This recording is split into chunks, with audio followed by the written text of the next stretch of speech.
Good morning, everybody. It is 5 minutes past the hour, so let's kick off.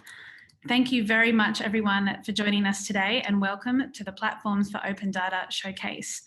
My name is Alezeia Brown, and I'm from Data61's Product and Design Group, and I'll be leading you through today. Today, in our post-COVID new normal, we're coming to you live from all around the country, and I sit here and speak to you from Brisbane, and we recognise the traditional owners of the land here, the Yagara people. I'd like to acknowledge their deep and enduring commitment to the country and pay my respects to their elders past, present and emerging. And that respect extends to all the locations of which we're dialed on from today. I believe we also have a number of friends who have dialed in from New Zealand joining us today. And to you, my friends, I say tēnā koutou, tēnā koutou, tēnā koutou katoa. Now, we have a lot to get through today in our short time together of only 1.5 hours. So first, I'll just start with some conduct and some how-tos. For those of you who have dialed in as participants, you'll be automatically placed on mute. However, for all of our panelists, while you aren't speaking, if you could just please be on mute so we can make sure everyone can hear the great conversation happening. Though while you will be on mute, we are today very interactive and there's several ways that you can get involved. If you look down to the bottom right of your screen, you'll see a chat function where you can speak to not only the panelists, but also everyone here today. So please do get chatty and share your thoughts as we go through today. If you, however, want to pose any particular questions to the panelists while we're running today's session, there is a separate Ask a Question Q&A function in the middle of your screen, which you can use, and I will be trying to make sure we get through those questions as best we can. And last but not least, we will be recording this session. So if you are escaping this heat wave today by wearing your best newsreader outfit, you have been warned. Now, with the housekeeping out of the way, why are we all here? Well, we're here to celebrate the achievements and reflect on the Platforms for Open Data program, better known as PfOD. Over the years, PfOD has been a vehicle in which government has been able to run innovative experiments in relative safety and co-create some of the most progressive approaches to how we solve access to data, sharing data and using that data. Today, rather than a showcase filled with technology demonstrations to talk you through the amazing 12 projects of the last year, we will instead have a series of discussions with a smaller cohort of PfOD collaborators who share with you, our lovely audience, their views on the challenges they faced, the lessons they learned, and the opportunity for the future. And the timing of these insights could not be more fitting, as never before has the power of data and digital technologies had such a profound influence on our everyday lives. To kick off today, we have two incredibly smart and very influential people to share their thoughts on the innovation journey. First up, we have Andrew Lalor, the Assistant Secretary of Data and Digital from Prime Minister and Cabinet. And Andrew is the Commonwealth lead on public data policy, and his team coordinates many of the mechanisms bringing Commonwealth agencies together to improve data use. Following Andrew, we'll also have Jon Whittle, who is the Director of CSIRO's Data61. Jon leads one of the largest collections of R&D expertise in artificial intelligence and data science in the world, and he is passionate about the role digital technologies can play in society today. Andrew, get ready with that unmute button, and over to you to start us off. Great. Thanks, Alezeia. And let me also acknowledge the traditional custodians, and for me, that is the Ngunnawal people. I'm pretty sure that I'm not saying anything that people don't know on this call, but it's very clear that public sector data is a very significant national asset. And in the hands of the Australian public sector, it can drive better policies and services, and in the hands of others, it can lead to new insights and to the development of innovative solutions to all sorts of problems and opportunities. And it has been a year of needing to grapple with all sorts of problems and opportunities. And let me assure you, the Prime Minister and his cabinet are very keen to bring significant data to the very big decisions they've had to make this year. And it's not surprising then that the government really does expect us to continue advancing the access, sharing and use of data. So the government's data policy settings are set out in the 2015 Public Data Policy Statement, and this commits agencies to a range of actions to improve the use and reuse of public sector data, including making non-sensitive data open by default and improving data sharing between Australian government entities. Sometimes that sounds easier to do than putting it into practice. But nevertheless, the statement has driven a fair bit of cultural change across the APS, improving open data efforts and helping to mature conversations around the use of data in government. And just one example of that is the tremendous growth in data that is now open through the government's open data portal, data.gov.au, which now has around 90,000 data sets there, up from around 500 in 2013. Moving on, and the Office of the National Data Commissioner has been established in response to a 2017 Productivity Commission inquiry into data availability and use, with a mandate to drive change and support best practice in data sharing and use across the public sector through a new data sharing framework. And the need for open accessible data has never been more crucial, as highlighted, for example, through the bushfires over 2019-20. And just recently, the Royal Commission into Natural Disaster Arrangements has put forward a number of recommendations around the need for nationally consistent, open and accessible data platforms. And these recommendations include the need for consistent data standards to measure disaster impacts and greater capacity to collect and share comprehensive national disaster impact data. The COVID-19 pandemic has also highlighted the need for accessible data, both for health and economic response and recovery. And it's clear, very clear, that greater sharing of government data would have enabled responding agencies to more easily address and assess COVID hotspots, improve contact tracing for COVID-19, and to better support vulnerable Australians throughout the pandemic.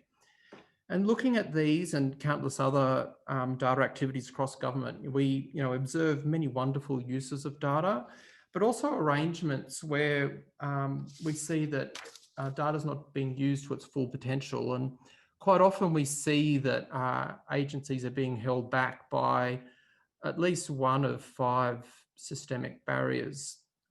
First, where legislation hinders data use and sharing, where capability holds an agency back from delivering decisions, policy, services. Third, where culture means that data isn't treated with the same degree of strategy, resourcing and ongoing management as any other key asset. Fourth, where agencies have not been able to earn public trust in how they hold, use or share data, or that lack of trust holds them back from doing innovative things. And fifth, where technical barriers prevent optimal data use. And I'm sure many people who've joined us today will know that data is just simply not going to neatly arrange itself, make itself available appropriately without some kind of technical help. So going back a few years, the Platforms for Open Data initiative was established under the National Innovation and Science Agenda. It's part of the government's aim to make public sector data more accessible and usable, and gave agencies a safe space for innovation and experimentation, taking a co-designed approach to research to enable greater use and impact from government data. And referring back to those systemic barriers I was mentioning, you can see the need for it. So I'll hand over to Jon now to give us a bit more detail about the PfOD program and what the program has achieved over the last couple of years. Thanks for having me. Great, thank you, Andrew. Look, it's great to be here, everybody, and it's wonderful to see so many participants today. So as Alezeia said, my name is Jon Whittle. I'm the director of CSIRO's Data 61. And it's my great pleasure just to tell you a little bit more about the PfOD, or Platform for Open Data program, which we're going to see some highlights of here today. So as Andrew said, the PfOD program dates back to July 2016. It was part of the National Innovation and Science Agenda from the Australian government. And it was really about how Australian government can improve the way that it uses, reuses and releases government-held data. But for me, I guess the kind of standout aspect of the PfOD program, as much as the technologies that were developed themselves, is really the way that it fostered collaboration between a number of government agencies and Data 61 itself. And Data 61 is a large organization of about 500 full-time staff, all working in AI, data science, and other related areas such as cybersecurity. And so it was a really exciting opportunity to bring that kind of expertise together with the expertise from various different agencies that really understood how the government needed to and wanted to use data on a day-to-day basis to help the government's agenda. So how did the program work? Well, it provided seed funding to a number of projects, and there were really some characteristics of these projects. So they were meant to be not just business as usual, but they were meant to be transformative projects that really could provide high value to those government agencies. And it really provided, as Andrew said, a safe space for innovation. So by bringing together Data 61 with government agencies, we could do things that not one of those organizations could do by themselves. There was a competitive process for deciding on the projects, and that those decisions were made from a committee of senior executives from both Data 61 as well as the government agencies. And the projects were funded along 3 themes. So open data discovery and access, protecting sensitive data, and enabling data use, which is really more about how do you make data more accessible and don't require those deep data science skills to get the value out of those data. And as I said, it was really a unique collaboration of expertise in which both of the parties, Data 61 and the relevant agency, really brought something to the table in a symbiotic way, I would say. So Data 61 bringing its data science and software engineering expertise, but the agencies bringing their support for exploring technologies that would take them beyond business as usual, and also finding pathways for the longer term adoption of those technologies into their agencies. So there's been a number of showcases as part of the PfOD program over the years. 6 rounds of projects were funded. In total, over 650 government staff attended those showcases in around 40 government agencies. Today is the final showcase, so both a celebratory moment, but also a rather sad moment at the same time, where we really kind of look back and reflect and celebrate all the successes that the program achieved. And certainly from my perspective, although I wasn't at Data 61 at the beginning of the program, I've had an opportunity to kind of reflect on what the program's achieved. As has already been mentioned, we've never been in a time, perhaps in our history, when the role of data and the need to share data is so important. We've seen that in very stark light with the COVID-19 epidemic, where data and sharing data was really critical in fighting that pandemic, and also in the economic recovery related to that. And very pleased to say that some of the technologies that were developed under PfOD, such as the Magda platform, which underpins data.gov.au, contributed to those efforts. And in particular, related to that pandemic and the data aspect of that pandemic, the thing that excites me about the role of data in the pandemic is that the role of data has really been elevated in the public eye in a way that perhaps it never has been before. We will all remember in the early days of the pandemic, going onto the Johns Hopkins sites, looking up daily case numbers. Suddenly we were all talking about R numbers and flattening the curve, and we had a whole new vocabulary and terminology that we'd never used before. And I really hope that that has inspired a new generation of data scientists, because we've got young people and kids out there in our country right now who have been following that and have got really excited by all those graphs and all the predictions and the way that mathematics and statistics and computer science has been used. So I'm really hoping that in the coming years and decades, we'll see a burgeoning new class of data scientists that can then be brought to bear on some of the data sharing issues that the government has. It's also interesting to reflect where we are in our journey to release open data. So 2020 actually marks 10 years since the launch of the first open data catalogs in Australia. That time was marked by, a sense of early enthusiasm and various policies that promoted open data. But there's a long way to go, I think. It's still safe to say. And I think the role that the PfOD program has played in that is that it's really helped agencies mature in their thinking and in the way they use technologies. And as I said, it's really been a good example of that collaboration between, the kind of techies from Data 61 and the government agencies.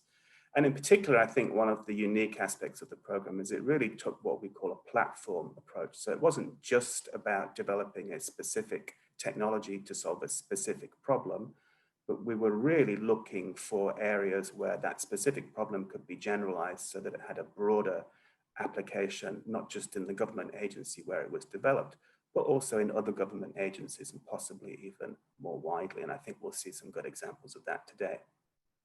And then finally, the final point that I want to make is if you look at where we are in the technology world today, things have moved on since 2016 when PfOD was started. The hot topic of today, of course, in the technology world is artificial intelligence. And there is a renewed enthusiasm in the role that artificial intelligence can play in solving many of society's greatest challenges. But I think for this audience and this forum today, the thing to remember about that is that for many applications of AI, it is nothing without data. And it is nothing without sharing that data. So, for not all AI, but for many data-driven aspects of AI, data is really the kind of underlying lifeblood, I would say, that makes those technologies work in practice. And so I think it's never been more important that the kind of approaches and technologies and considerations that have been considered in PfOD over the last 4 years be brought to bear and be continued to help with this AI revolution that we've found ourselves in now.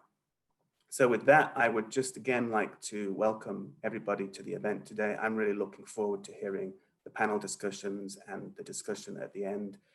And a real pleasure to be here. And I look forward to the conversation, and I'll pass you over to Alezeia. Thank you very much. Awesome. Thank you, Jon, and thank you, Andrew, for that brilliant scene setting. And it gives us quite a bit of hope of where we can take all the technologies and where we can go in future. And now we're going to switch gears and get right into our panel sessions. We have 3 panels in quick succession today. And remember, folks, if you want to ask any of the panelists a question during their session, please make use of the Q&A function or ask a question function below in the bottom middle of your screen. Speakers, as I introduce you, please turn on your cameras if you can and ready with that unmute button.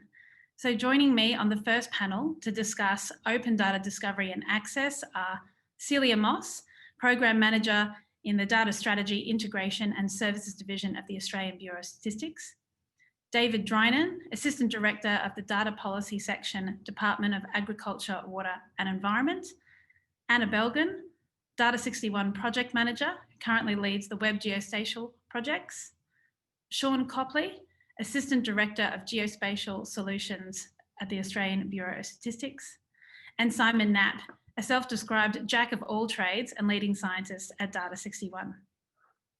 Celia, let's start with you.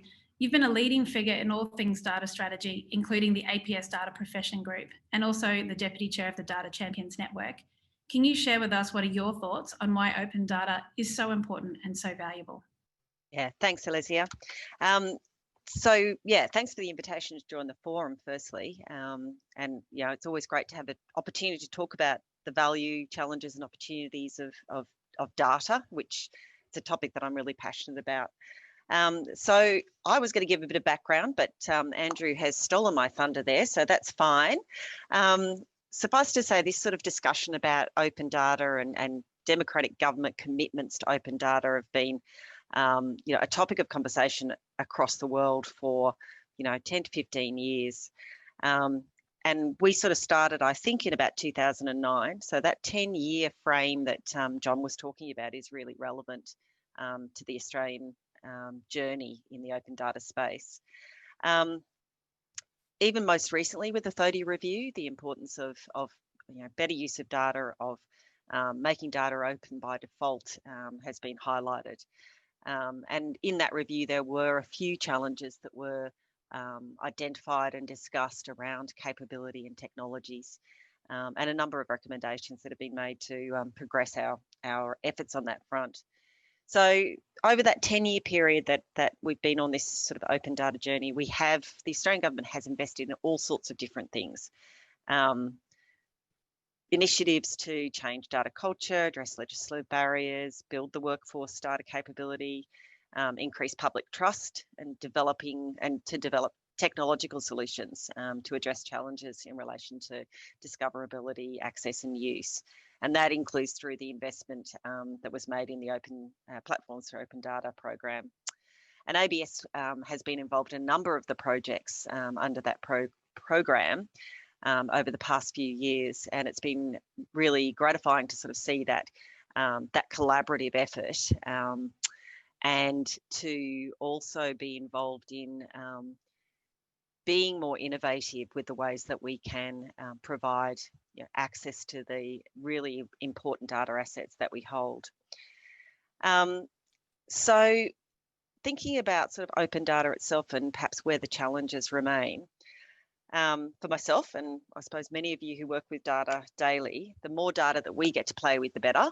So that's sort of where we start coming from, but simply making large amounts of data available to the public isn't enough. So that sort of build it and they will come mentality doesn't really achieve the outcomes that we need to achieve through accessibility to open data and use of open data. And Andrew mentioned that there's now 90,000 data sets on data.gov.au. And when you think about it, in terms of the volume of data that is sitting there, we need to make sure that it's not only just there, but it's able to be accessed and used properly.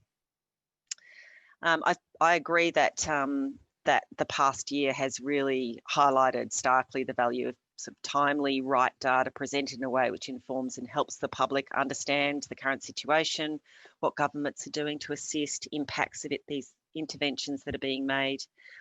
But it has also starkly highlighted that there remains many challenges in making appropriate data available to a wide range of audiences. And this, might be through APIs, highly sort of technical context to developers and programmers, for example, making data downloadable for researchers, but also making data available in those sort of visual formats that make it easy for the public to use and understand the data that's being presented. Andrew mentioned sort of some challenges that remain as well, and I think these have been really drawn out and brought to the surface through a recent project which is aiming to reinvigorate the open data agenda, and that's been initiated through the Data Champions Executive. So he describes a number of areas, and I think it's worth just revisiting those before we sort of start talking about some of the projects. So we still need to improve and enhance our tools for data management, discovery and use. So we've made some progress, and I think that the projects under PfOD have been some great examples of where we're moving down the right path, but there's certainly more that needs to be done there.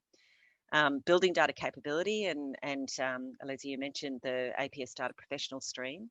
So that's an initiative which is all about building the capability of individuals within the APS, both in terms of building data literacy more broadly, but also really building up the skills of the specialists, the sophisticated data users in the APS.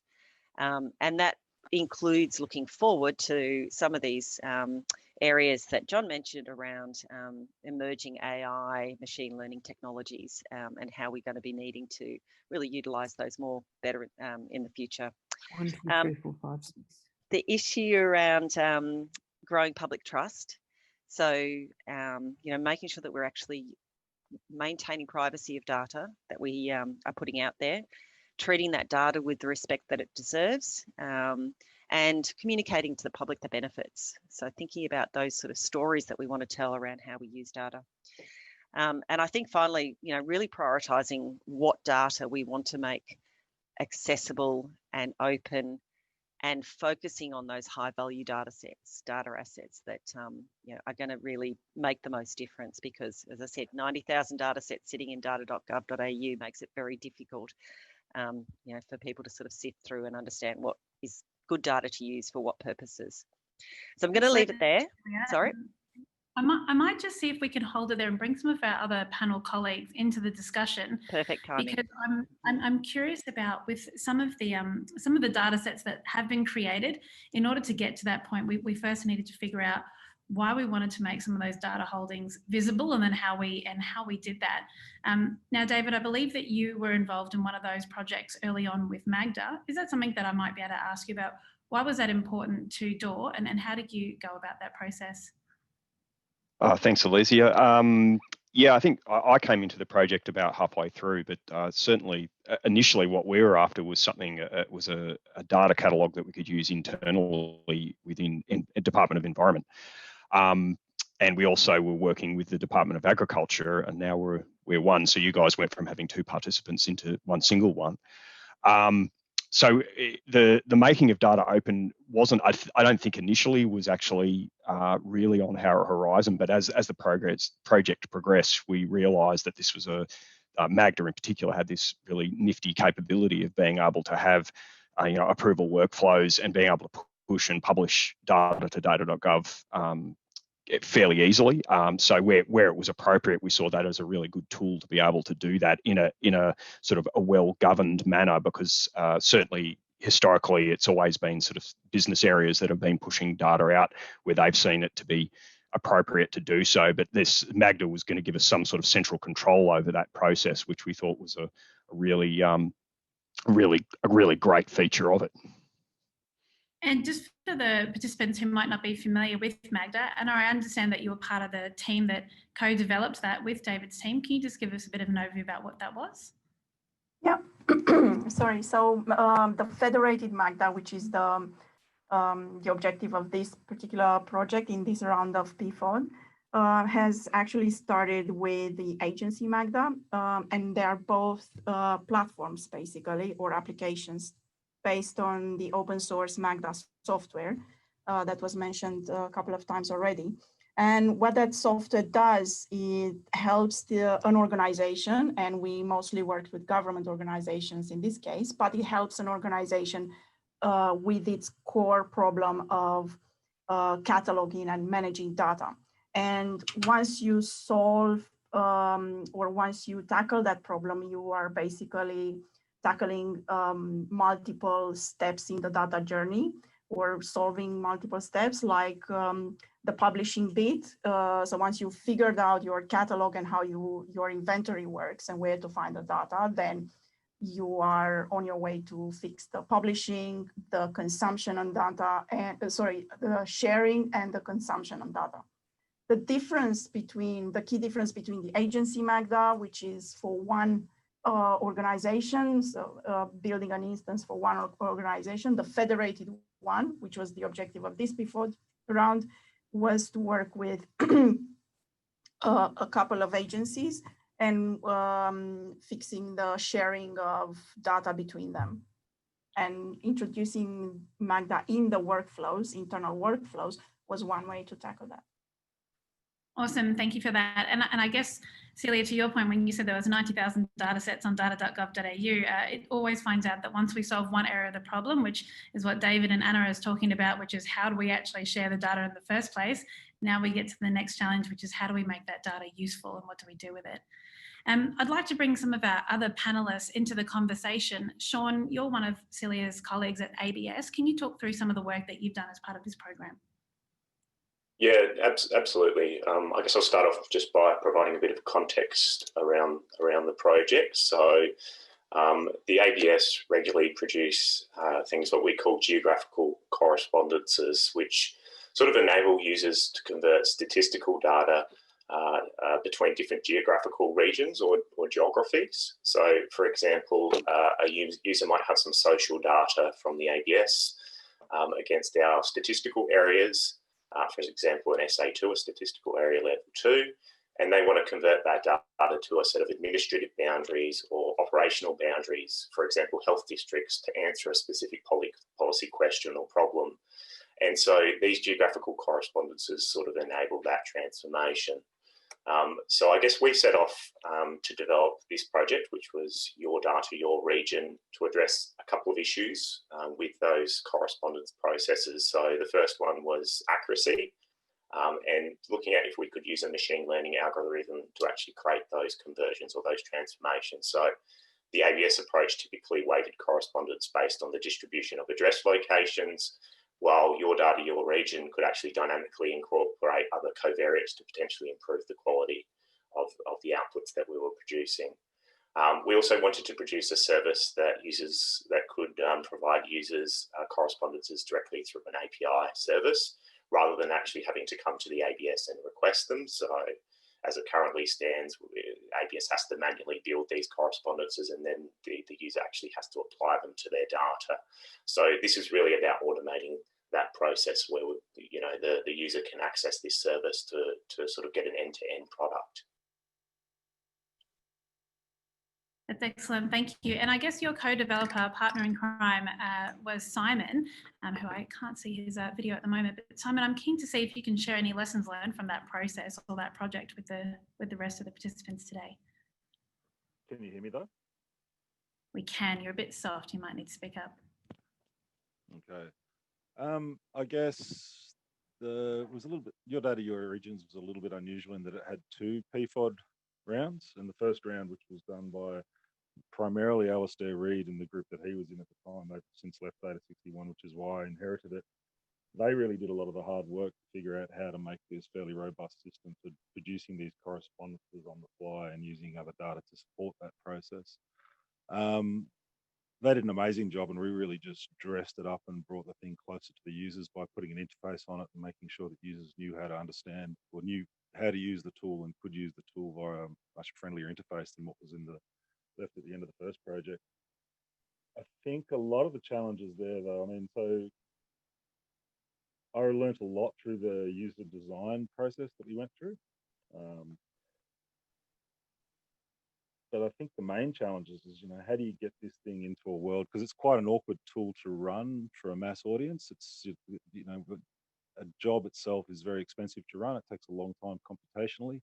So providing that as a service to people is going to be quite expensive. You need reasonable compute behind it. And if one person hits a server, it gets difficult for other people to start using it. So I think the challenges are there still ahead. If it ever becomes a thing, it's going to be difficult to actually get it running in a cost-effective way for a mass audience. But I think that can be done. But yeah, so and the other technical challenges is, of course, at first people inside the ABS couldn't actually access the tool because of the whitelisting and security rules and things, which are fairly common, I think, in trying to get new technology out there for public service.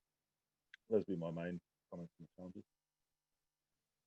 Excellent, Simon. Thanks for that. And I guess it also goes back to some of the key points that were raised earlier today, that a lot of the challenges that our government partners face was how to make sure they can get that data and it be trusted by the Australian public. It sounds like what I'm hearing from this panel, there's also an additional challenge when we're developing these new innovations. Once they've reached a certain point, in order to get that adoption, we also need to build that trust and how to get those into the actual agencies themselves. And it strikes me that that's probably one of those open questions that we do need to travel through another journey, if not PfOD, then in the future about how we solve that. I'm just curious to maybe pose a question back to David and Anna. David, when I hear about your story about opening different types of data sets and Shaun's ideas around being able to have a geospatial mapping of some of that data, it strikes me that some of the technology that's come out of Data 61 recently has then extended what we've built on PfOD out into other areas. Is that something that you've all worked on together? And I don't know who wants to take that, whether it can be David or Shaun or Anna, whether you'd like to, pick that one up. Yeah, I'll say a few words, and then obviously anyone can contribute. But although it seems the agency Magda, federated Magda, and the whole Magda technology or library has been in particular of use for data.gov.au and any other open data portals out there, we actually used that technology and further developed it as a fundamental building block for digital twins. So we are on this journey for, I don't know, 18, 24 months now, where we started prototyping New South Wales digital twin, then further developed that into a fully production system and added Queensland digital twin. And we are on the journey to, build and develop a national digital twin approach. And Magda, with its capability for data management, cataloging, and later on authorization, because the digital twin, one of the challenges for digital twin is publishing and sharing non-open and non-open data or non-public data between agencies, because it includes data like infrastructure and utilities and other things. It has been of tremendous help. So yeah, it's a really good outcome of the number of rounds. And that sounds like kind of going back to one of Celia's earlier points, which is once we've got all this data that's open, we need to start being able to do something with it so end users can really touch it. And then that sounds like, Shaun, that's what your project was about in your data, your regions. And Anna, that sounds like where the next step has gone about making that data really tangible and useful to make decisions. Now, I'm recognising we are pressed for time, so we might need to continue on. There was a question that came through the chat around metadata availability. I might just see whether Simon or Anna could take a look in the chat and perhaps respond to that question if you do know the answer. But panel number one, if we were in the room, I'd give you a round of applause, but unfortunately it's just me that you'll hear. So thank you very much for your participation. We'll have to continue on to panel number two. So for those panel number two speakers, again, please turn on your cameras if you can and get ready with the unmute button as I introduce you. On the second panel today, we'll be discussing protecting sensitive data. And we have Allyson Essex, the Acting First Secretary of the Health Economics and Modelling Branch in the Health Economics and Research Division of Department of Health. We have Paul Tyler, who leads the data privacy team in Data 61.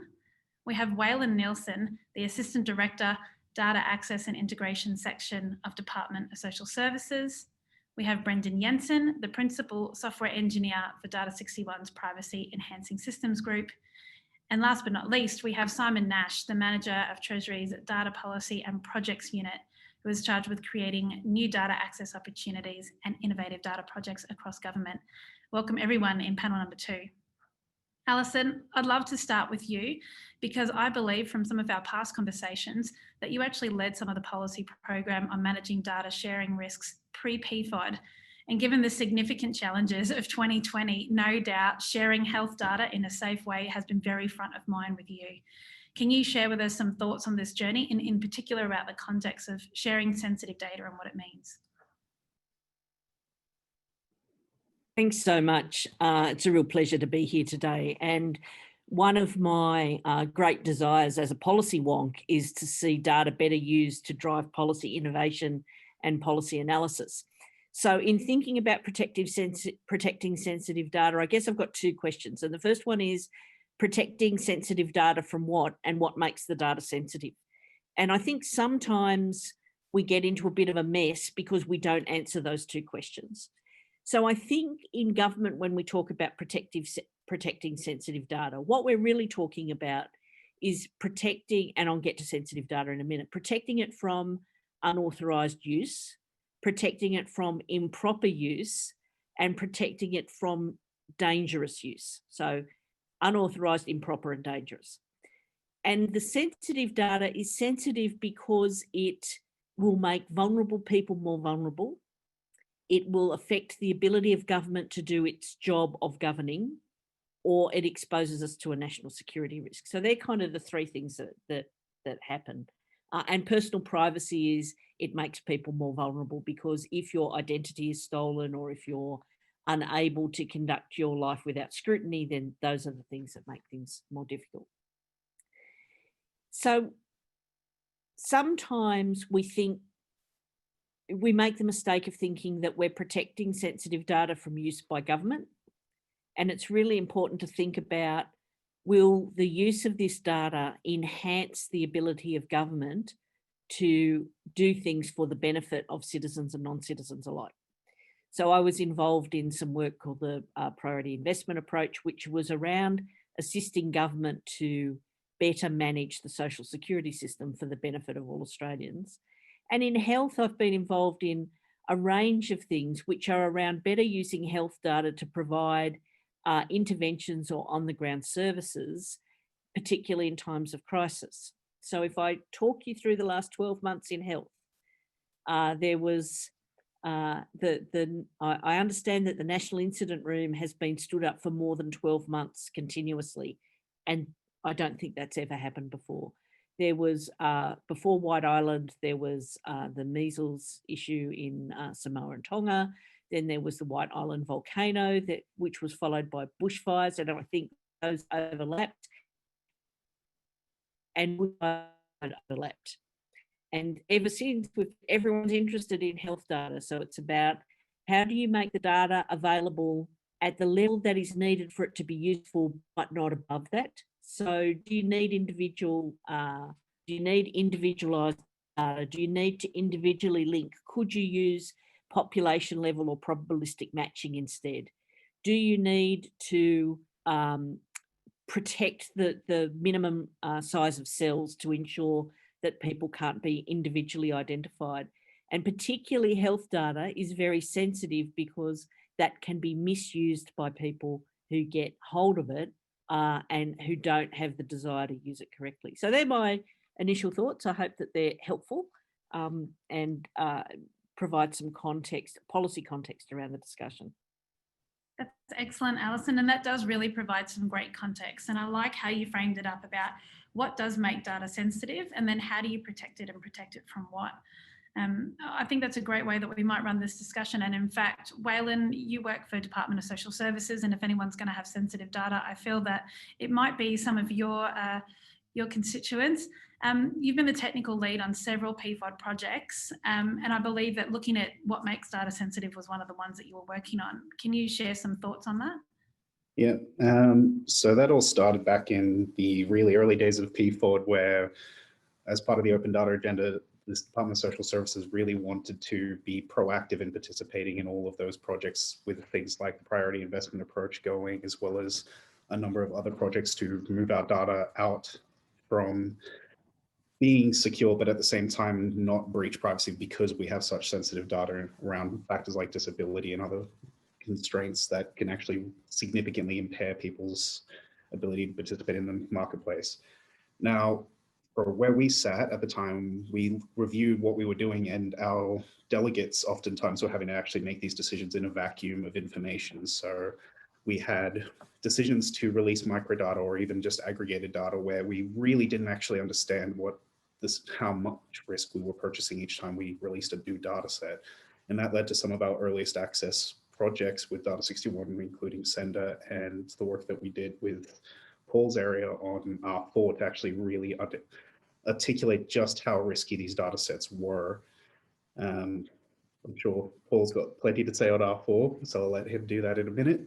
But really the turn that we got from all of these various pieces of work and various projects was the risk was so high in these data sets, we needed to find a different way to actually work rather than just effectively showering data off into the world and hoping that there was never going to be a breach. So we focused instead on how we bring researchers to the data with the tools they need to actually do the analysis that they can then do and release the findings rather than release the data itself. Now, that makes a lot of sense. And, you know, when we think about this work about trying to identify and understand the privacy risks in data, it is so important and is such a developing area. Now, Paul, that's been where you've spent a lot of your work. I'd be really keen if you could share with our lovely audience here, what are some of the key learnings or advice that you could give about how you assess the risk in data and whether it is or is not sensitive? Yeah, so one of, as Waylon mentioned, one of our early PfOD projects was the re-identification risk ready reckoner. You can see why we call it R4, because it's a bit of a tongue twister. But what PfOD enabled us to do was actually build on some research work that we as researchers could implement and use on a one-to-one basis with agencies, but move that more towards a tool that others could use. And that particular tool looks at re-identification risk in unit record data and in event-based data. And we're still moving that along. Can you just explain what re-identification risk is for our participants on the phone in case they're not familiar with it? Yeah, sure. So obviously we re-identify each other by names and addresses and things like that. But within data, there can be things that are called quasi-identifiers, and that could be something as simple as your salary and your employer. If your salary is unique within your employer, then those two pieces of information could act as identifiers for you. And so anyone who knows those two pieces of information could re-identify you. And we've seen a number of there've been a number of cases that have actually hit headlines, the more recent being the Mikey example in Victoria, where it's the data itself which can be tied to an individual, and then you can learn more about an individual from that. So R4 helps identify that risk, but the more recent project we've been working on with APRA is about aggregated data, and when you're suppressing data, but where there's relationships between the data, there's this risk that you might be, that someone may be able to reconstruct values that you think you've hidden. And so how do you assess that risk? Got it. Excellent. Thank you for that. And Simon, we might bring you into the conversation here too. While I recognise you're from Treasury and Treasury isn't APRA, no doubt you've got just the same complications with all the types of data that you have to deal with. I understand that you are one of the driving forces behind a multi-agency project that kind of talk through how you can share in a secure fashion. Can you talk us through some of the work that you've done? Sure, thanks for that. And we were very grateful to the support provided by Andrew Lalor and my previous band too, Dan Andrews, who set up the lead project. With I think there was around 10 agencies involved in the project committee, including the ABS, AHW, and CSIRO Data 61. The objective there was to work to establish a prototype of the capacity to follow workers and firms over time using linked employer-employee data, which you'd understand then by definition is sensitive data. And once you link workers and firms together, it becomes very easy to re-identify. As we just heard from Paul, absolutely. Yeah. So one of the things that we thought we would use the project for was to experiment and to understand what could potentially be done. And I still remember Bill Simpson-Young, I think it was at the first lead project committee meeting, talking about the potential to leverage off some of the distributed technologies that Data 61 had been developing in partnership with Waylon's team and DSS, and to actually use this as an opportunity to link these all up and actually trial and see if we could prototype a distributed system. So it was my pleasure to be involved to assist. And one of the things that we did was we set up a partnership with ATO, DSS, and Department of Education. We put forward two PfOD proposals, which we were successful for, and we're very grateful for the funding. I think it was around 1.5 million, which provided some seed funding for Data 61 to demonstrate the potential for a distributed data sharing system. And the idea essentially was to link up a non-link, so Data 61's privacy preserving record linkage tool, which would pull the data in from the custodians. So the idea would be that in a sense, the data would remain with the custodian. And in a very transient sense, it would then be pulled into a virtual data access control center, which it would be analysed, and they developed a new tool which they called Verta, which demonstrated the potential to then also work with another one of the tools that Waylon mentioned before, Sender, to provide that sensitive data access workflow tool. And then we were sort of experimenting with options for providing access depending upon the user's accreditation. where you could potentially draw in the Protari tool, which has been demonstrated to work very effectively with the ABS as a statistical disclosure tool. So I think the key benefits was that the project did demonstrate the potential.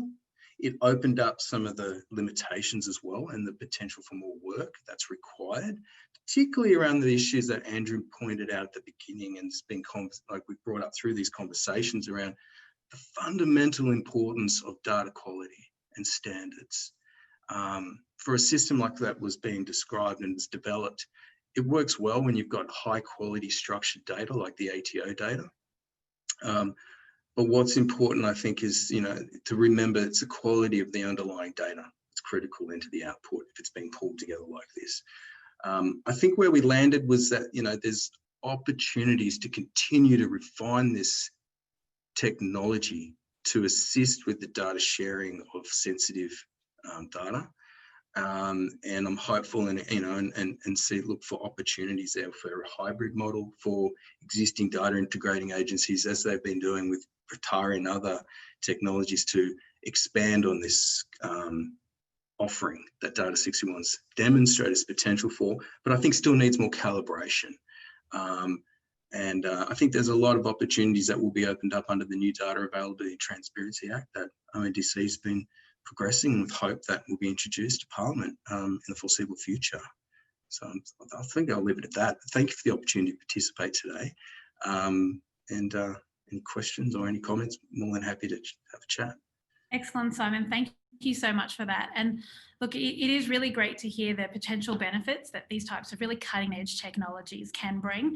I know that when I first came and joined this organisation, the privacy preserving area was one of the globally leading areas in this space. So I guess before we wind this panel, I'd love to bring Brendon in. Brendon, you're one of the principal engineers of the group that developed all this cool tech in the first place. I'm super keen to hear from you.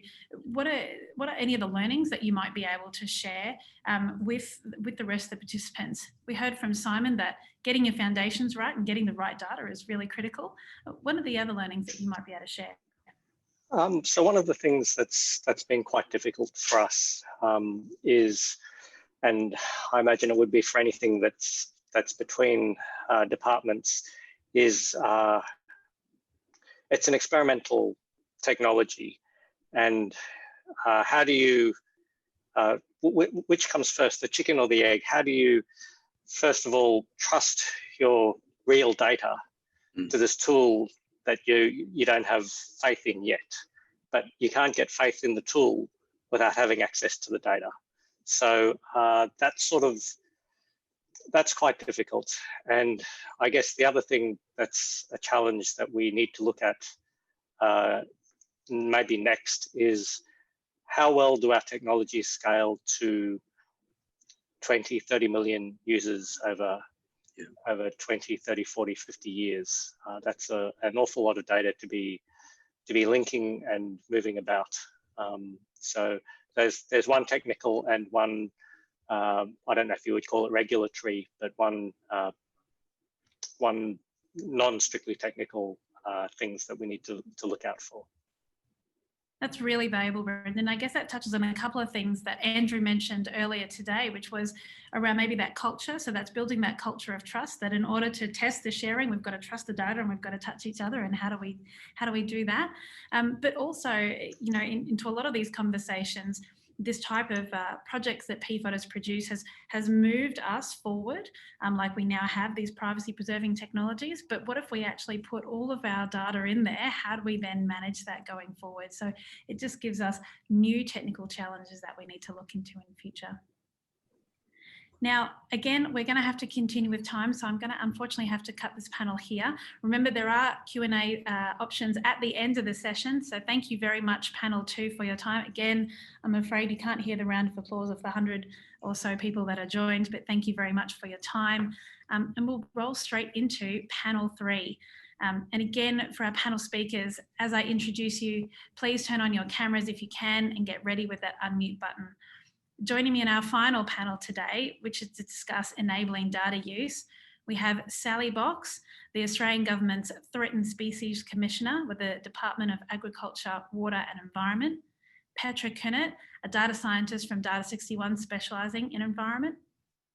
Jane Stewart, the Program Lead for Forest and Land Services at the Australian Bureau of Agriculture and Resource Economic Sciences at the Department of Agriculture, Water and Environment.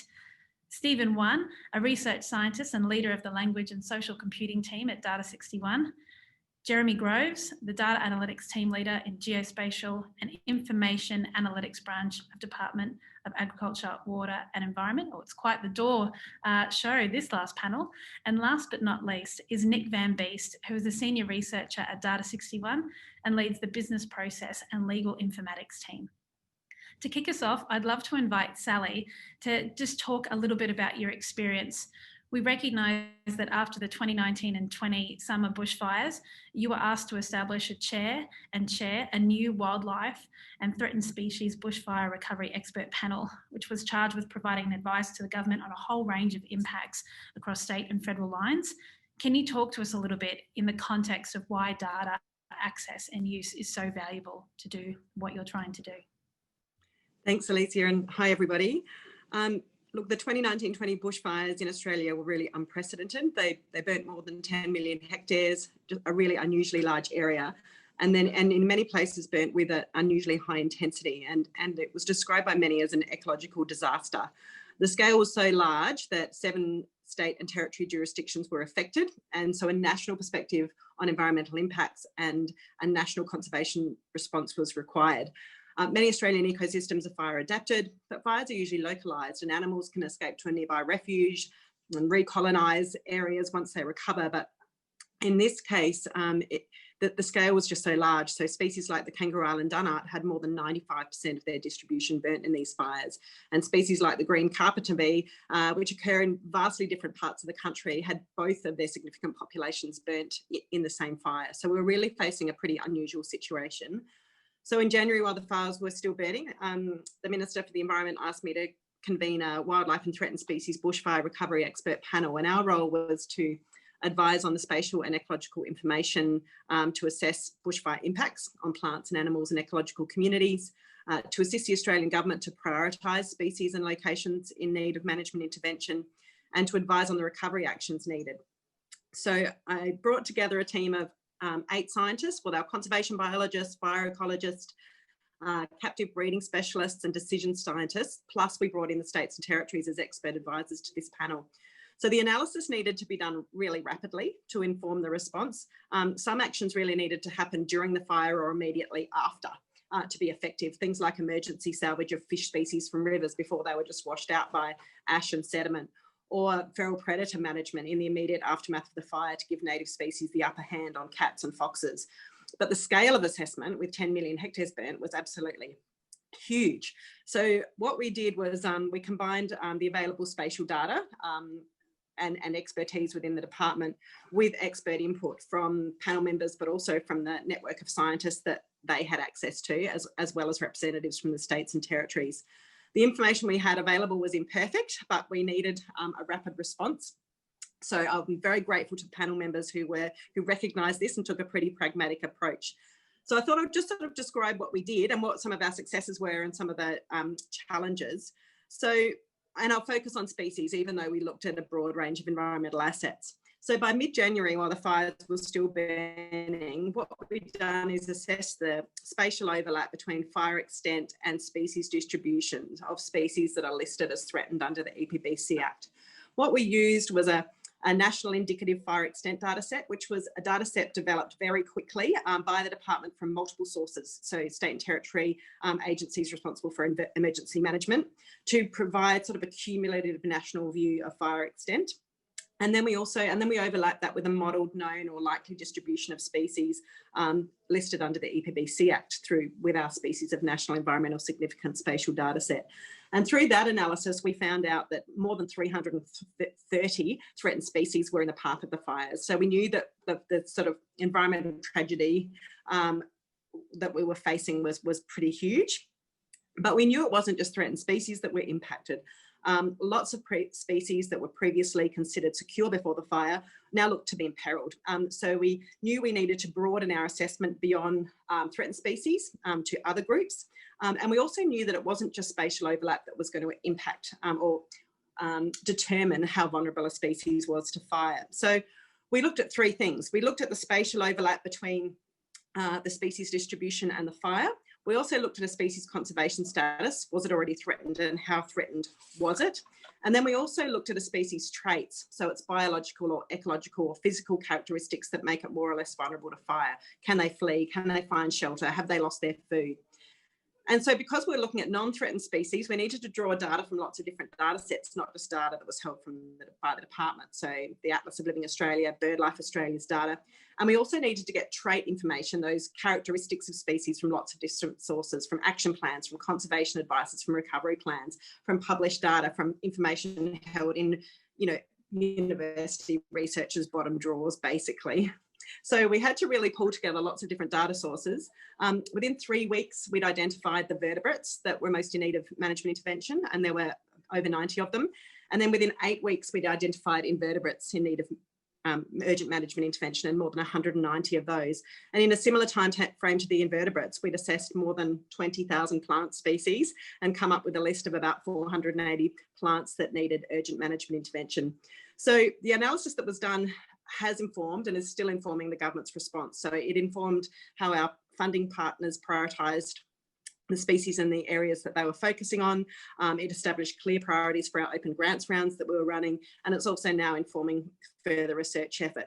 So I guess in terms of reflecting on it now with a few months past, I think in terms of successes, we were able to establish clear priorities very quickly through a combination of access to spatial data, but also access to a wide range of experts who brought their views to bear and who were willing to drop everything to assist, really.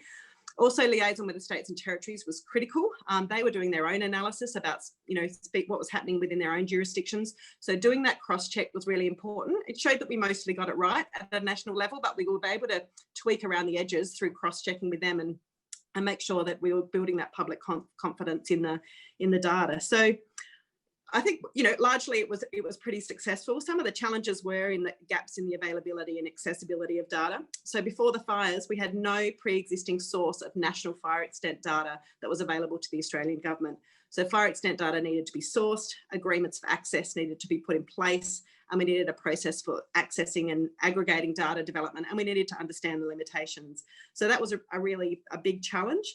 And then also really illustrated the need for more detailed modelling of species distributions and consolidated fire trait data to inform the basis to understand and quantify and report on impacts. Some of it was about availability. We've got heaps of data for our 800 bird species and not a lot for our 320,000 invertebrate species. So some of it was about availability, and it's a challenge with a big continent to get good species data, but some of it was about accessibility too, and having additional and more accessible species traits data would have enabled, I guess, a more refined and rapid assessment of all taxa. So we did it, but I think with better data and more accessible data, we would have been able to do it with greater speed and with greater confidence. But all in all, I think it was a challenging but successful exercise. The Royal Commission, I guess, recognised all that work that was done, but also, I think, as Andrew mentioned in the beginning, recognised that all governments need to collaborate better in both their storage and access and of data on species distributions and the status of Australia's flora and fauna, and that working together on this is going to sort of enable us to better respond to these sort of disasters in the future. So I'll leave it there. Thanks. Sally, that just sounds like such the journey, and we're obviously so grateful for the work that you and the department have done to make sure that we do protect all of our species, whether they be threatened or not. I want to pick up on one of the things that you said there, because when you were talking about conservation advice, that tends to be locked in the Act, which I don't know about you, but for me, that's typically a printed document or a PDF somewhere that you typically need someone to go and read through. And it's interesting, I might pull in some of our panelists here just to talk about some of the work that they've been doing. Jeremy and Stephen, I know that you were working together on a project that was trying to do just that, which is unlock important data that's hidden in PDFs that we might need to use for these types of responses. Stephen, why don't we just start with you and just talk us through a little bit of the technical side of that, and how do you even do machine learning to help that with? And then Jeremy, we might flip to you and just get a little bit more context about why that was so valuable to your organisation. Yeah, thanks, Alezeia. So this project was about automatic tools to convert the text in the PDFs, and in this case, these were the conservation advices and the recovery plans, to take that information and to convert that into reusable knowledge that you can put into a database that could then help data scientists or other people trying to manage the situation, for example, this year. So we focused on the conservation advices and recovery plans. And the idea was to try and create a knowledge graph that links information about, in this case, the different threatened species, which ones coexist, which ones interact, information about the environment, ecological attributes, threats, and risk mitigation actions. And the idea was to try and do that automatically, so that we would have a system that we could run whenever the set of documents gets updated. So take some of the pain, I guess, out of doing that manually. So this project was a feasibility study to see to what extent we could automate this task. And our intention, obviously, was to try and help with maybe some productivity gains for the various workflows to do with conservation and management of the environment. You wanted to know about some of the challenges. It's not just about extracting tables or converting PDFs to text. We know that such technologies exist and they have some limited use already. It's about taking that data once you've got the machine readable text, trying to transform it into a form that we can then use for downstream purposes. And in this work, it was an interesting challenge. We wanted to be sort of agnostic of the downstream use, because we wanted to have it as widely applicable as possible. So some things that make obvious sense to us as human readers when we look at this machine readable text, these are the sorts of things that can confound an automatic system. So, if there's in a paragraph, it mentions the koala lives in a certain environment, and the next sentence says, this species is ... The fact that you've used a different linguistic way to talk about the species, you said the phrase "this species," can make it hard at first to link this kind of data. So we had to do what's called co-reference resolution to try and link the different facts, take into account things like the document structure, so that we can provide the overall document context together with that little factoid that we extracted. And this really was a big part of the project, to maintain that context, so that downstream, when you come to use this information, you know exactly where it came from, what was the discussion or the document context beforehand, and how it all links together. That's awesome, Stephen. Thank you so much. So it sounds like if, Sally, this was to happen again, we might even have a thing that could help you do it a lot faster. Jeremy, I know that you were the co-creator in this. I'm keen just to get a sense from you about, was it trying to solve the problem that Sally was talking about, or was there a different type of challenge that you were trying to use this technology for in that instance? Well, I'd say we started the project before the bushfires came up, so it wasn't specifically for the bushfires, but it's the overarching question that we have within the department is we get so much information coming in text files, PDFs are the main ones. Can we extract that information and make it useful? So I think that's the overarching question. We focused on the conservation and recovery plans because they have a lot of information, a lot of historic information that can be pulled out and used. And one big hole, I think what Sally was talking about is very good on that, is a big hole was the threats linking up to the threatened species. So what is actually impacting the threatened species? And what Stephen did and so well is that they were connected up, each threat was connected up to the multiple threatened species where the threat was. So it's a proof of concept, and we are planning or wanting to continue that and make it applicable to policy areas so we can actually use that information directly and put it into helping potentially update the conservation advice and recovery plans, or putting it into other policy areas. We talked about challenges. Sort of the challenges that I thought, and it's been mentioned previously in the other panels or the earlier panels, is bringing this AI stuff into the public service to try and make it sort of BAU, a usual type of thing of how do we use it. And the change management, I think, behind that is, I keep on when I'm talking about the work that my team does, is that we're not trying to take people's jobs. We're trying to complement what they're doing so that they can free up the time to do the more important thing, do the higher end analysis. For example, what Sally needed for the threatened species is if you have more information, better information, quantitatively brought together, you can give that better advice and hopefully better outcomes. Yeah, absolutely, Jeremy. I certainly hear a lot about some of that fear when we talk about AI, and certainly the way that we always look at it is it's an us plus game, that it's not a replacement. It is simply just giving us smarter tools to be able to accomplish more with what we have. And on that, actually, I'd love to bring in some of our other panelists. And this would be Jane and Petra. I'm going to be looking at you with your matching backgrounds. I'm loving that. You're a little bit more prepared than I was. I'd love to hear a little bit around OzCrop and what you were looking to achieve in that project, and whether you had any of this similar kind of challenges that we just heard from Stephen and Jeremy, or whether there were some other different lessons that you took.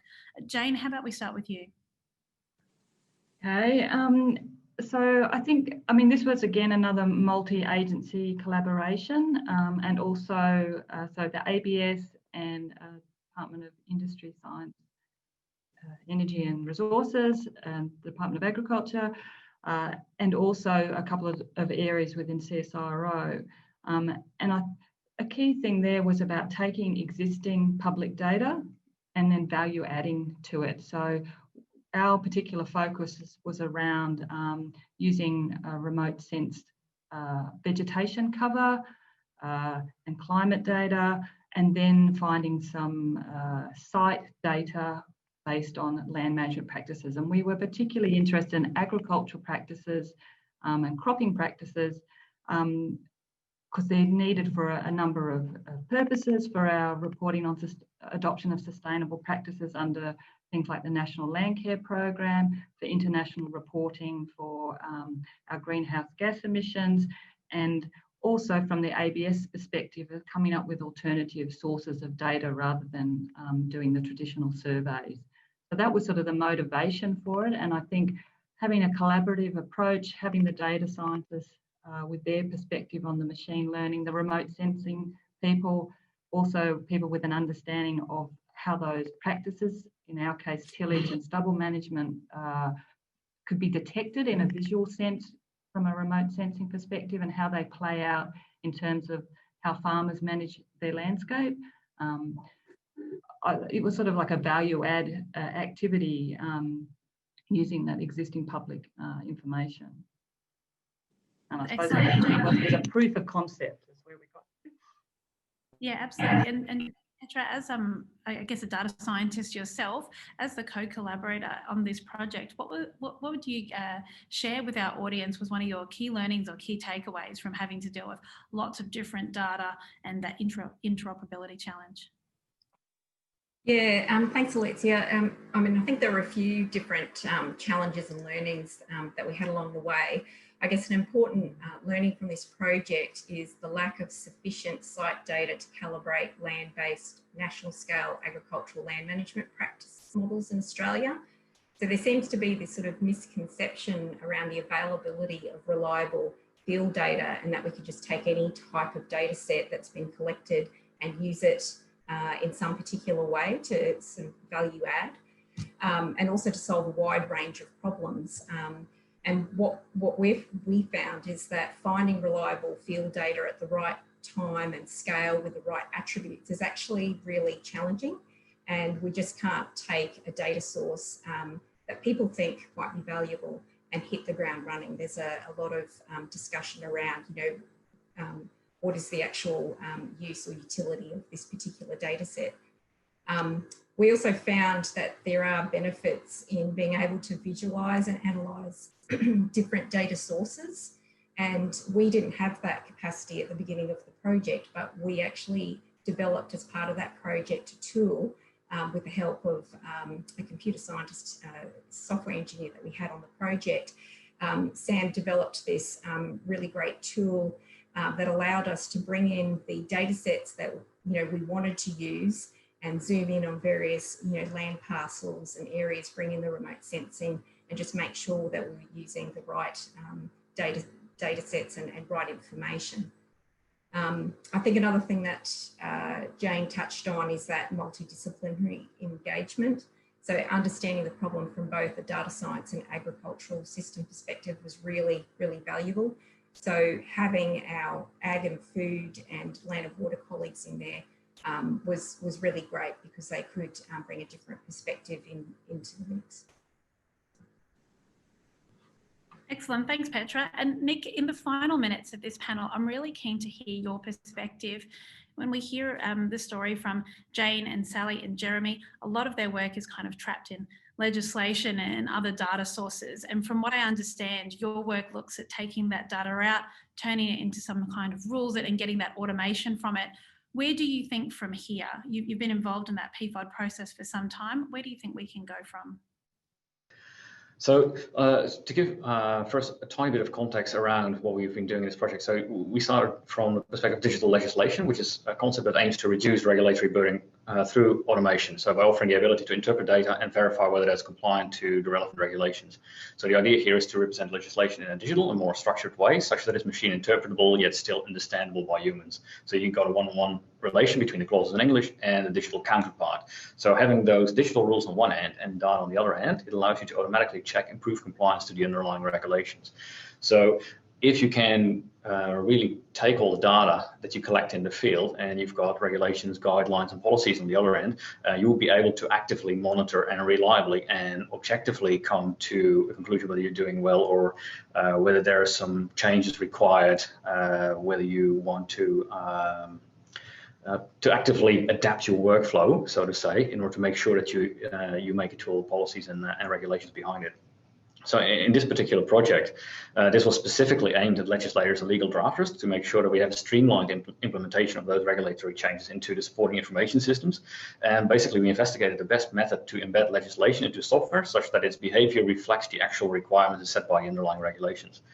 So we focused on evaluating digital rule authoring methods and identifying areas for improvement, along with techniques to manage complexity and improve basically scalability.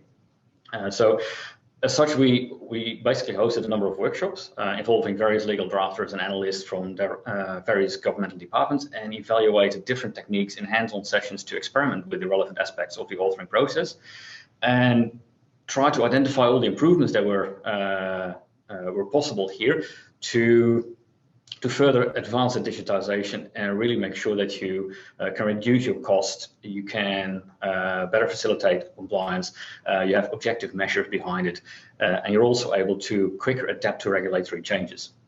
So in our project, it already showed that you can actually write legislation in such a way that is more suitable to be automatically digitized.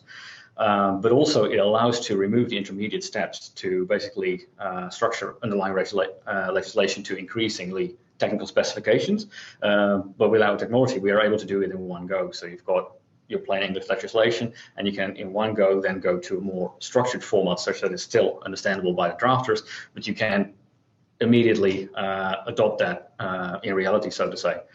So we are currently working the work that you've done and the work that Stephen's done. If we were, not that we'd want any of what's happened in the 2020 to repeat itself, I think we can all put that in a bag to the side. But Sally, if you had another of these challenges that you needed to rise to with some of the technologies that are being developed in this particular group, going forward, it would be easier to extract information from your legislation. It would be easier when you're doing updates to be able to know what's going to be impacted, as these two things helps get you that detailed understanding of what's happening without having to read the several hundred pages and dial an expert.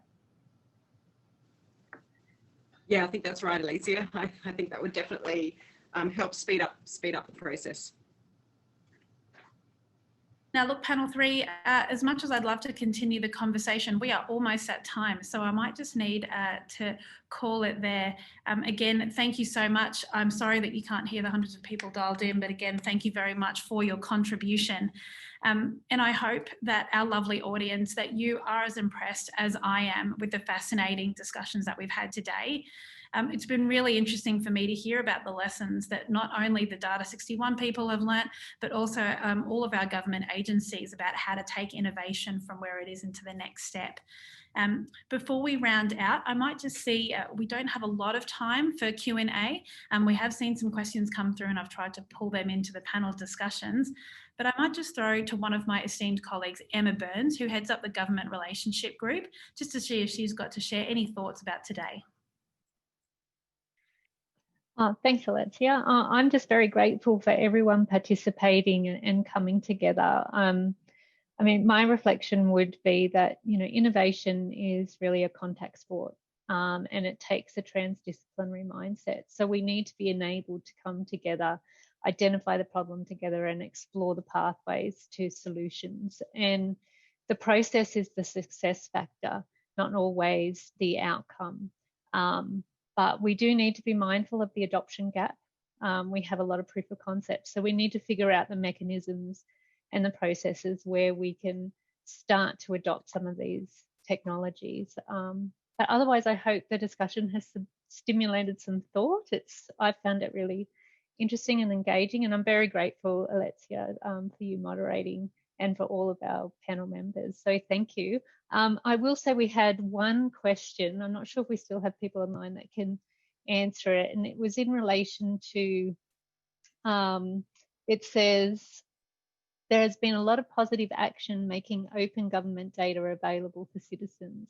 Are there any broad strategies for open metadata to help them correctly interpret data? So it's almost like a question that spans all three of our themes today, but I'm not sure if anyone on the panel would like to respond to that question. We've got about 1 to 2 minutes if anyone would like to give it a red hot go. If not, we can always take that on notice. I can see who posted that on the side of the chat, and we'll make sure that we get back to you and deal with that question accordingly. Hi, Alezeia, can you hear me? We can. Excellent. It just as a sort of an answer to that question is the broad strategy is that at the moment there's a APS-wide project being run under the Data Champions banner to establish a metadata standard for the APS. Mostly, I suspect mostly it'll be used for internal use rather than open data, but I suspect it will probably translate into open data. But the idea is that we can actually have meaningful metadata for the data sets that we hold and hopefully we'll be making open. So that, with any luck, if that works, then that will, one of the aims of that will be for people to correctly interpret the data. So yes, there is some work going on currently in that space. Excellent. Thank you for that, David. That was really insightful. So there you go, Sam. You've got the answer to your question. We are thinking about doing some of that for internal government data, but hold the phone. We might be able to see if that can be made for all open data in 2021 and beyond. We might just need to keep on going because, folks, we are almost completely out of time, and I want to be respectful of everyone's calendars for the time that you've given us today. It's been a really good farewell to PfOD. We've learnt a lot, and it's been great to share all of our lessons learned, some of the challenges, and share the achievements with each other. We've heard how access to innovative R&D can really push the data and digital agenda forward. And while there has been much accomplished over the past couple of years, this is still only the beginning of what is a very exciting journey of where we can take open data, sharing sensitive data, and making use of it for the better of our country. I recognise there are some questions that have come through that we haven't got to, and we apologise, but unfortunately time does keep moving in a linear fashion, and especially towards the end of the year, it moves a lot faster than we'd like. So for those of you who we haven't addressed your questions, we will take those and we will try and get back to you one-on-one. If you'd like to pick up the conversation with us before this session and also after, we'll be sending out to all attendees the link to the PfOD website where you'll be able to find out a lot more detail about the projects that were mentioned today and the rest that didn't quite get the opportunity to demonstrate and discuss with us today. It'll also have some details about how you can get in contact with the Data 61 team if you'd like to get any more information. And remember, of course, this was recorded, so if you'd like to relive any of your favourite parts of the conversation, you can do so once we've published this particular recording. So thank you first to all of our speakers Andrew and Jon, thank you for leading the day, and to all of our panelists, thank you very much for your time. We really appreciate you coming and sharing your insights. Thank you very much to all of our participants and joining us online to hear about PfOD. We wish you all a safe and happy festive season and a great start to 2021. Thank you very much, and goodbye for now.